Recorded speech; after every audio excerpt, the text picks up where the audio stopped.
ఇది నైజీరియాలోని మొట్టమొదటి tyre recycling వ్యాపారాల్లో ఒకటి. కార్మికులు ముందుగా ఉక్కు తీగలను బయటకు లాగి, ఆపై రబ్బరును కట్ చేసి, తరిగి డ్రైవేలు మరియు ప్లేగ్రౌండ్ల కోసం ఇటుకలుగా మార్చుతారు. ఇది మరింత మృదువుగా ఉంటుంది, నిజానికి కొంచెం బౌన్సీగా కూడా ఉంటుంది.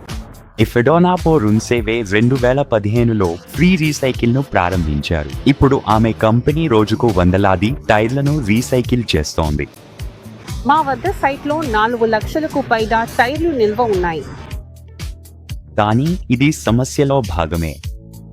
ప్రతి సంవత్సరం బిలియన్ టైర్లను పారవేస్తారు. వాటిని రీసైకిల్ చేయడం ఖరీదు, క్లిష్టం.